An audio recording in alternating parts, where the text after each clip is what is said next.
Hello friends, আমি সুজি। গরম পড়তে শুরু করলেই আমরা সবাই চাই হালকা কম তেল মশলার কিন্তু সুস্বাদু খাবার। আর সেই জন্যই আজ আমি নিয়ে এসেছি একদম পারফেক্ট একটা রেসিপি, গরমে স্পেশাল ভিন্ডি আলু সবজি। এই রেসিপিটি শুধু খেতেই মজাদার নয়, খুবই সহজ, দ্রুত বানানো যায়। ভিন্ডি বা ঢ্যাঁড়স অনেকেই কিন্তু ঠিকমতো বানাতে পারেন না, কখনো নরম হয়ে যায়, কখনো সঠিক স্বাদ আসে না। কিন্তু আজ আমি এমন কিছু টিপস শেয়ার করব আপনাদের, যেগুলো ফলো করলে আপনাদের ভিন্ডি একদম পারফেক্ট হবে, ননস্টিক, মচমচে আর দারুণ টেস্টি। এই সবজি তুমি রুটি, পরোটা বা ভাত সব কিছুর সাথেই খেতে পারো। আর সবচেয়ে ভালো ব্যাপার হলো এই গরমে এটা তোমার পেটেও হালকা লাগবে। চলো তাহলে রেসিপিটি শুরু করা যাক। হ্যালো ফ্রেন্ডস, আমি সুজি চলে এসেছি আর একটা নতুন রেসিপি নিয়ে, ভিন্ডি আলুর সবজি। আমার পরিবারে নতুন হলে অবশ্যই চ্যানেলটি সাবস্ক্রাইব করে পাশে থেকো, আর নোটিফিকেশানটা অন করতে ভুলো না।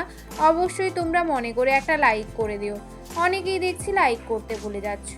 প্লিজ তোমরা একটা লাইক করে দিও আর হাইপ করতে ভুলো না। চলো তাহলে শুরু করা যাক। উপকরণের মধ্যে লাগছে ভিন্ডি আর আলু একটা নিয়েছি, আর মাঝারি সাইজের টমেটো আর কাঁচা লঙ্কা আমি ভালো করে সাজিয়ে নিয়েছি, দেখতেই পাচ্ছ। বাজার থেকে কিনে নিয়ে আসা ভিন্ডিগুলোকে ভালো করে জল দিয়ে ধুয়ে নেব।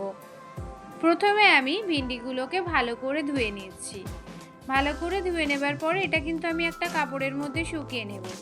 ভিন্ডিতে জল থাকলে কিন্তু সেটা নরম হয়ে যেতে পারে রান্নার সময়, তাই পুরো শুকনো করে ব্যবহার করাটাই ভালো। তোমরা চাইলে এই রান্নাটাতে পেঁয়াজ রসুন ইউজ করতে পারো। আমি এই রেসিপিটি নিরামিষ পদ্ধতিতে বানাচ্ছি, তাই আমি আগেই বলে দিচ্ছি এটা আমি নিরামিষ পদ্ধতিতে বানাচ্ছি। তোমরা চাইলে এখানে পেঁয়াজ রসুন ইউজ করতে পারো।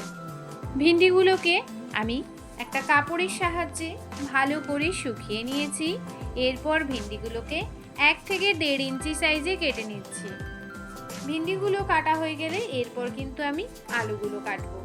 দেখতেই পাচ্ছ আমার সব ভিন্ডিগুলো কিন্তু কাটা হয়ে গেছে। একটু বড় সাইজ রেখেছি, 1 থেকে 1.5 ইঞ্চি করে কেটেছি। বেশি ছোট সাইজ করে কাটলে কিন্তু ভিন্ডিগুলো তাড়াতাড়ি নরম হয়ে যাবে। এবার একটা মাঝারি সাইজের আলু নিয়েছি। এখানে তোমাদের আলুর পরিমাণটা তোমরা বাড়িয়ে কমিয়ে নিতেই পারো। আমি এখানে একটা আলু ইউজ করেছি। ভালো করে একটা পিলারের সাহায্যে খোসাটা ছাড়িয়ে নিচ্ছি, আর আলুগুলোকে আমি কিউব করে কেটে নেব। আলুগুলো আমার কিউব করে কাটা হয়ে গেলে ভালো করে আলুগুলোকে ধুয়ে নেব। ভিন্ডি কাটার আগে অবশ্যই ধুয়ে নেবে, কাটার পরে কিন্তু কখনোই ভিন্ডি ধোবে না, তাহলে কিন্তু লেপ্টে যেতে পারে। এরপর গ্যাস ওভেনের মধ্যে আমি একটা কড়াই বসিয়ে দিলাম। এবার পরিমাণ মতো সর্ষের তেল দিয়ে দিচ্ছি। পুরো রান্নাটা কিন্তু আমি এখানে সর্ষের তেল ইউজ করেছি। এবার ফোড়ন দেব। আমি একটা চেরা কাঁচা লঙ্কা দিচ্ছি। আপনারা চাইলে কাঁচা লঙ্কার পরিবর্তে শুকনো লঙ্কা ইউজ করতে পারেন। কাঁচা লঙ্কাটা ভালো করে ফ্রাই হয়ে গেলে এর মধ্যে আমি 1 চামচ কালো জিরে দেব। ফোড়ন থেকে একটা সুন্দর গন্ধ ছাড়লে এর মধ্যে আমি কিউব করে রাখা আলুগুলোকে যোগ করে দেব। এই গরমের সময় বাজারে কিন্তু ভিন্ডি খুব টাটকাই উঠেছে। বাজার থেকে টাটকা টাটকা ভিন্ডি নিয়ে চলে আসো, আর আমার এই রেসিপি দেখে খুবই কম উপকরণে সিম্পলভাবে তৈরি করে ফেলো ভিন্ডি আলু সবজি, যা রুটি, পরোটা, ভাতের সাথে কিন্তু জাস্ট জমে যাবে বন্ধুরা। একটু ভিডিওটি কেউ স্কিপ করো না। আলুগুলোকে আমি লবণ আর হলুদ দিয়ে 60% মতো ভাজা ভাজা করে সেদ্ধ করে নেব।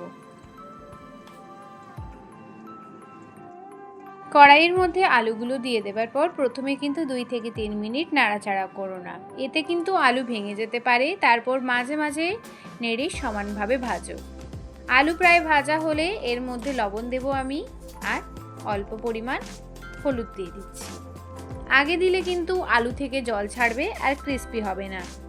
চাইলে কিন্তু তোমরা শেষে একটু লঙ্কা গুঁড়ো ইউজ করতে পারো। আমি এখানে গুঁড়ো লঙ্কাটা অ্যাভয়েড করেছি। আমি পুরো রান্নাটা কিন্তু কাঁচা লঙ্কাতে করছি, গুঁড়ো লঙ্কাটা অ্যাভয়েড করাই ভালো। এবার ঢাকা দিয়ে দিলাম। ঢাকা দিয়ে কুক হোক। 5 মিনিট পর ঢাকাটা খুলে দেখছি আলুগুলো বয়েল হয়েছে কিনা।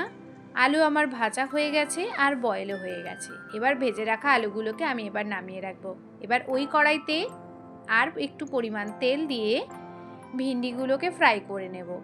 ভিন্ডিগুলোকে ফ্রাই করে নিলে তাহলে কিন্তু রান্নার সময় লেপ্টে যাবে না, তাই ভিন্ডিগুলোকে আমি কিন্তু ভালো করে ফ্রাই করে নেব। এই গরমের সময় ভিন্ডি বা ঢ্যাঁড়স খাওয়া শুধু টেস্টের জন্য নয় বন্ধুরা, শরীরের জন্যও কিন্তু বেশ উপকারী। ঠিকভাবে রান্না করলে এটা হালকা, পুষ্টিকর আর গরমে শরীরকে কিন্তু ব্যালেন্স রাখতে সাহায্য করে।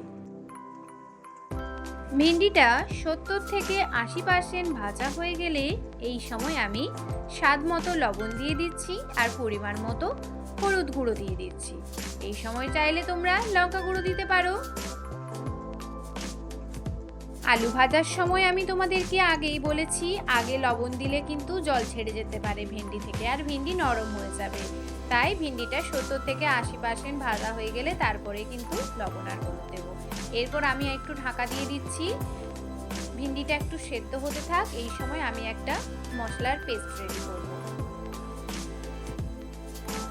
এবার তাহলে একটা মশলার পেস্ট রেডি করে ফেলি। কাঁচার একটা বোল নিলাম, তার মধ্যে পরিমাণ মতো হলুদ গুঁড়ো দিয়ে দিচ্ছি।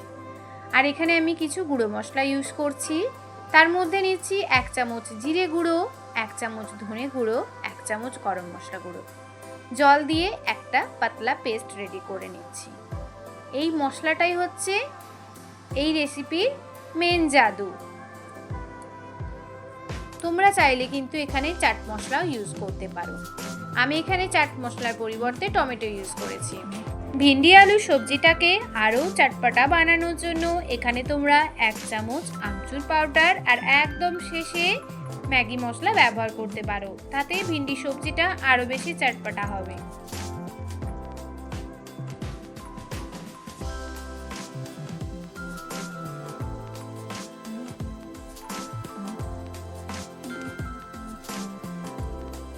এবার একটু একটু করে জল দিয়ে একটা পেস্ট রেডি করে নিচ্ছি। একটু পাতলা পেস্টই করছি। এবার কড়াইয়ের মধ্যে আর 1 চামচ সরষের তেল দিয়ে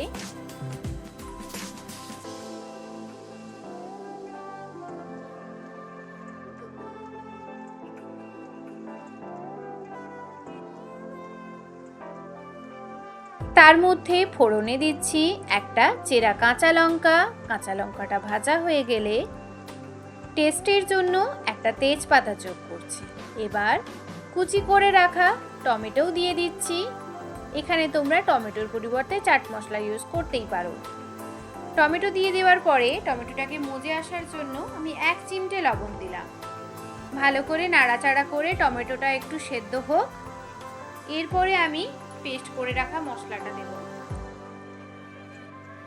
এই সময় আমি কিন্তু চিনিটাও দিয়ে দিচ্ছি।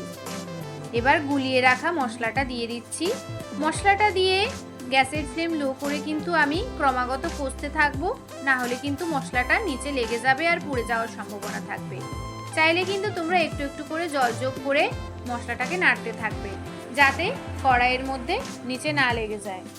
মশলাটা কষাতে কষাতে যখন মশলা থেকে তেল ছেড়ে আসবে আর টমেটোটা গলে যাবে একদম, সেই সময় আমি ভেজে রাখা ভিন্ডি আর আলুটা কিন্তু যোগ করে দেব।